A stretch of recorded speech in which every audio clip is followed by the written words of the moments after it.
A new basketball season on the horizon means another media day. And today we got the chance to speak with both coaches and players, familiar faces and new ones, about the season that lies ahead and their mentality going into it. Lawrence Moten was a guard known for making big things happen, especially in clutch games. But as it turns out, his most important position was right here in the Syracuse community. And Coach Brown, during the news conference today, he was asked about that tradition, the winning coach gets eggnogged. Either way, what we do know is that it's actually going to be Dan Villari instead. He actually signed a name, image, and likeness deal in order to be able to do it. So one guy steps out, another guy steps in. It's that classic team mentality they've had all year. They were utilizing that push the pace style. I don't think this team plays very well in the half court, to be honest with you.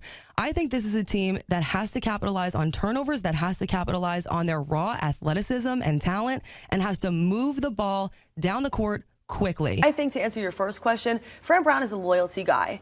And admittedly, I think that once Collins was the guy in the QB, he wanted to give him a little bit of time to see if he would grow into that role. Sure. And I think as a coach, that's fair. Which he deserved. But now it's been a month. It's been 4 weeks, and quite honestly, the issue is that he just hasn't improved. The senior season for these two players is just beginning, and they both want to create their own legacy. Both seniors who I spoke with today say that they want to play at the college level, and Gary, seeing as they are both already 1,000-point scorers, I'd say they're on the right track. This mural showcases the many emotions of Jim Boeheim. Happy, contemplative, and at times a little grumpy. But the artist says the emotions that matter the most are the ones that the painting evokes in the people who are lucky enough to see it. You need somebody who's been on that stage, who can lead, and who can feel calm in high-pressure situations. That is not a knock on Collins. I have no idea if he's calm in those situations or not, but I know that with Angeli, that's what the players and the coaches continue to echo. He's cool, calm, and collected. Right. That mattered here. Still ahead in sports, the New York Jets. No, you can tell him, Gary. Oh, when we tell him, I thought it was you. Here we go. Still ahead in sports, the New York Jets secure its first win of the season. Hearing from an emotional player after the victory. That's next in sports. So Sunday, it's just a big day if you're a football fan. Just don't answer the door, don't answer the phone. Don't call me, don't text me. I'm busy. See you Monday. Thank you, Sam. Phillies do not have the NL East on lock. I mean, if you have to be a sick person to enjoy the Phillies' downfall, girl, I have a disease. I'm terminally ill. They could have 100 great moments this season, but with 100 great moments and a quarter, I can make a phone call. I need wins. That was good. You like that one? That was good. It's probably one of the only times ever that we haven't had the exact same prediction. We're usually aligned. Great minds think alike. Betting odds place Syracuse as a 6.5-point favorite, but in sports, anything can happen, and that is why you play the game. Thank you so much for joining us for Friday Night Lights. That's Ashley Wenskowski. I'm Samantha Croston. We will see you back here next week. Moten trying to go behind the back. There's a reason why Lawrence Moten's nickname was Poetry in Moten. Autry to Moten. He made it look so easy, and he just, at the end of the game, he had 20 points, and you just didn't always see it. It wasn't a slam dunk. It wasn't some exciting thing, but he was there every game. A Big East champion, over 2,000 points scored, and SU's all-time leading scorer to this day. But based on his attitude, defined by his unselfishness, you wouldn't know it. He's a throwback. I mean, he's literally a 50s, 60s player, like when I played. he's that kind of player. He just did it, you know, no flash, nothing, just simple. You know, whatever needed to be done, he got it done, and make a big shot, he'd make it, and just smile and move on. Up on the hill, Lawrence Moten was a guard known for making big things happen, especially in clutch games. But as it turns out, his most important position was right here in the Syracuse community. North, south, east, west. After his basketball career, Moten made it his mission to give back to Syracuse. That came in the form of mentoring kids in the Syracuse City School District. Yeah, that's what he did. That's what he was good at, really good with kids and people. Yeah, he'll be remembered by any of those kids that he touched, because he would have an effect upon them, on everybody. I want to see you make a layup. Moten leaves behind 2 daughters, Laurencia and Leilani. Boeheim says his fatherhood, more than anything he's done on the court, will be his legacy. That's the most important thing that we do. I mean, you can be a great player or whatever, but being a great father's the best thing we can all do. In Syracuse. He's a great father, and from everything I ever saw. Remember that about him. I'm Samantha Croston.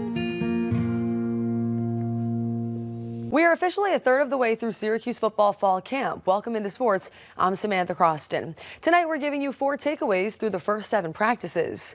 Head coach Fran Brown wants to be a better listener going into year 2. After some mistakes last season, the Orange are looking to improve and move on. Brown says he wants to learn from those moments last season by trusting in his players and staff. He believes building strong relationships with the team can lead to future success. I just got to be able to help everybody, so that way we can get everybody's best at all times. And I think everybody's important, right? Because when you don't think they're important, it's not about what you say, it's how you make them feel. So I just want to make sure that I make everybody feel comfortable to be coached hard. With Syracuse football ramping up, the quarterback battle is still going strong. LSU transfer Ricky Collins has displayed his dual threat skills. Meanwhile, Notre Dame transfer Steve Angeli has shown off his ball control. During the ongoing competition, offensive coordinator Jeff Nixon says that both QBs have maintained respect while the stakes are high. It's a true competition. It's been great. The guys are going out competing. They're helping each other in the classroom. But it's nice to see, even though they're competing, they're all helping each other out. For the past few months, players and coaches have been wearing shirts that reference last-second losses from last year. You remember what's on the screen now, those close defeats coming at the hands of Stanford and Boston College.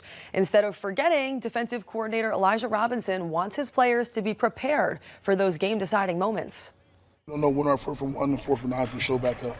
So we got to be extremely understanding that every play counts. You don't know when that opportunity is going to come back up.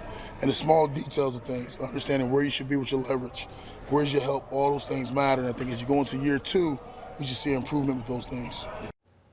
And everyone knows about the tough schedule the Orange have in front of them, facing strong opponents like Tennessee, Notre Dame, and Clemson. But Fran Brown isn't worried about those games. He's focused on his own team. Tight end Dan Villari says that practice has ramped up a notch since last season. After all, how you practice is how you play. Turned it up a notch a little bit. I didn't think that was possible, but stuff we're doing and how hard we're going in practice, he's turned it up a notch, and it's harder. You got to work harder this year. You got to go harder, and you got to be in better shape than you were last year under Fran Brown this year. Yeah. Well, the first game is against Tennessee in Atlanta in 22 days from now, so if there's any time to ramp up the intensity, it would be now. From the gridiron to the hardwood, 2025 was a year filled with highlight reel plays from Syracuse athletes. Welcome into sports. I'm Samantha Croston. As December winds down, here are the top 5 plays from this year. First up, we head to the football field thanks to a catch made by a wide receiver. In the 3rd game of the season against Colgate, Darryl Gill Jr. gave us this catch to remember. As the first quarter was winding down, Gill extended Syracuse's lead with this jumping catch over a defender. Thanks to his efforts, he was later featured on a popular ESPN segment called You Got Mossed, hosted by Randy Moss, that shows a football player who makes a catch over their defender. Gill had 2 touchdowns in the win over the Raiders and went on to win ACC Receiver of the Week. Next up, we head to the basketball court, where Angelica Velez showed us the reward you get for sticking with the play. In a game last week against Mercyhurst, Velez beat the buzzer with this shot from the logo to put Syracuse up 20 going into the 2nd quarter. It's hard to decide what's more impressive, her ability to break away from 2 defenders or the fact that this shot went in. Velez isn't the only one who personifies hustle. William Kyle III, a senior forward for the men's team, he's been at the center of highlight plays all year, but this was different. Up against 2 defenders, Kyle was able to get his own rebound, be patient in his movements under the rim, and finish the play. Earlier this year, Jim Boeheim told us he thought Kyle was the hardest working player he'd ever seen at Syracuse. This play makes it easy to see why he said that. Let's go back in time to the spring, where Syracuse men's lacrosse was facing Hopkins in a battle in the Dome, and Joey Spallina, one of the best players in the sport, executed the hidden ball trick to perfection. No one knew this attackman had that ball in his stick, and he was able to rip a shot from way outside that went in undetected. He even faked the announcers out. Everybody is looking, including you, including me, and it's an empty netter from Spallina. They fooled. That is sick. They fooled the 10,000 of the Dome. They fooled you and me. If somebody saw it at home, good for you. I mean, that's when you know you pulled it off. On the women's side, Emma Ward is known for a lot of things. Behind the back goals, that's one of them. Some people would be too afraid to try it during the first round of the NCAA tournament. Emma Ward isn't one of those people. Took on the defender straight up, won the battle using creativity. What a play. All right, Gary, what's your favorite? I don't know, but behind the back?